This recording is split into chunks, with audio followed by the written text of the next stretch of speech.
Assalamualaikum, salam satu hobi amis. Perkenalkan, saya makhluk Tuhan yang paling tampan, ingin membagi pengalaman cara merawat ikan cana asiatica white spot yang terluka. Tapi sebelum kita mulai pembahasannya, intro dulu.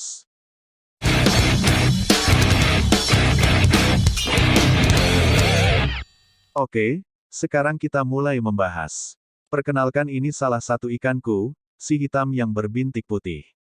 Seperti yang terlihat di video, dia terluka karena telah mencoba bunuh diri dengan cara melompat dari ketinggian 2,5 meter, ditemukan dalam kondisi separuh kering dan nyaris tewas. Penanganan pertama yaitu siapkan obat penyembuh luka khusus ikan. Saya menggunakan obat yang bermerek Lukastop, dapat dibeli di online shop atau di toko ikan hias terdekat. Berikan 5-10 tetes lalu masukkan ikan yang terluka ke dalam tank yang sudah diberikan obat penyembuh luka, lalu biarkan ikan selama 1-5 jam. Setelah itu buang air sebanyak 50% lalu diisi kembali dengan air baru. Lakukan hal yang sama setiap hari. Biasanya ikan yang terluka akan mudah stres yang menyebabkan ikan tidak mau makan dan berakhir kematian, tapi jangan panik. Beri makanan di hari kedua pasca perawatan ikan. Bila ikan dirasa belum mau makan, angkat kembali makanannya. Jangan biarkan pakan sisa mengendap karena dapat menimbulkan bakteri yang berbahaya ketika ikan sedang luka. Pakan yang baik untuk proses penyembuhan ikan adalah cacing tanah. Cacing tanah adalah salah satu pakan alami yang memiliki kandungan protein tinggi. Kandungan protein dari cacing tanah adalah 60-72% sehingga dapat dimanfaatkan untuk memperbaiki jaringan sel-sel ikan yang rusak. 1 hari, 2 hari, 3 hari, 4 hari, 5 hari, 6 hari, 7 hari telah terlewat. Minggu kedua perawatan. Terlihat mulai muncul jamur pada bagian ikan yang terluka. Bila itu terjadi, kuras 100% air dan diganti dengan air yang baru, karena demi menetralisir bakteri. Berikan garam khusus ikan sedikit sebanyak 1 sendok makan, terus beri makan ikan dengan cacing setiap hari agar sel ikan berkembang lebih cepat. Jika Anda mempunyai pemanas air khusus akuarium, silahkan pasangkan pada suhu 25-28 derajat Celcius.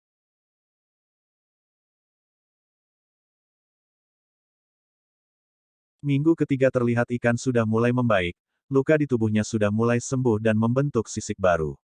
Kondisinya sudah tidak seburuk hari-hari sebelumnya, jamur di lukanya pun sedikit demi sedikit mulai menghilang. Lakukan pergantian air 2 hari sekali sebanyak 30-40%, agar kondisi air tetap stabil, dan teteskan obat ikan Lukastop 2-3 tetes saja. Beri tambahan pakan seperti ulat Hongkong, maggot, atau ikan kecil, agar gizi pada ikan kembali normal. Minggu kelima, ikan sudah mulai pulih 100%, luka di tubuhnya sudah mulai menghilang. Bentuk fisik kembali normal seperti sedia kala. Oh ya, saya lupa memberitahu tentang cana asiatica. Jadi menurut Nakama Aquatic, bentuk fisik dari cana asiatica sebenarnya tidak jauh berbeda dengan jenis ikan gabus lainnya. Hanya saja yang membedakan adalah dari sisi corak warnanya. Warna utama dari cana asiatica adalah hitam, abu-abu, dan coklat.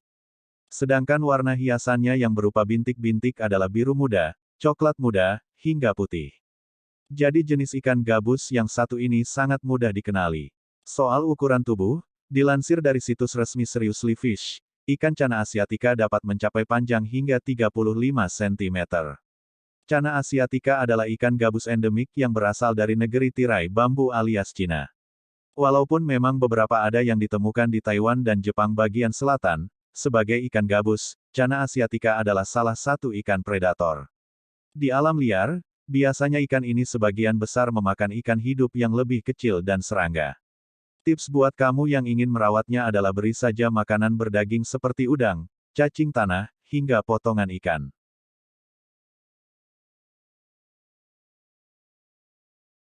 Bahkan ini yang paling penting, bahwa ikan cana asiatica tidak boleh diberi makan berupa daging mamalia maupun unggas seperti jantung sapi atau ayam karena beberapa lipid yang terkandung di dalam tubuhnya tidak dapat dimetabolisme dengan baik.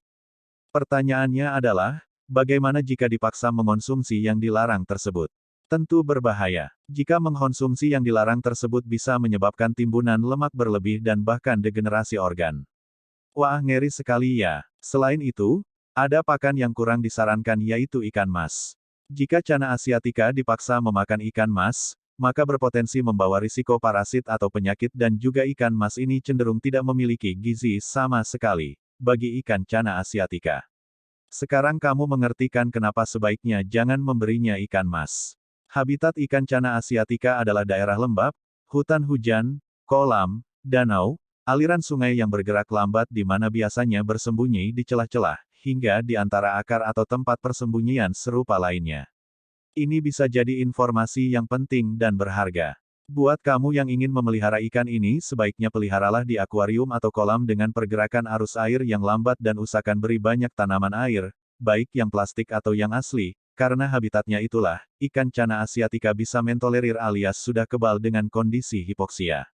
Buat kamu yang belum tahu, kondisi hipoksia adalah kondisi di mana tubuh kekurangan oksigen. Untuk mengatasinya, biasanya ikan ini mencoba menghirup oksigen secara langsung melalui permukaan air. Jika berbicara tentang temperamen ikan cana asiatica biasanya ada di saat ikan tumbuh dewasa atau di ukuran 10-30 cm. Semoga video absurd saya bermanfaat. Seperti biasa saya ingatkan jangan lupa subscribe, like dan komen.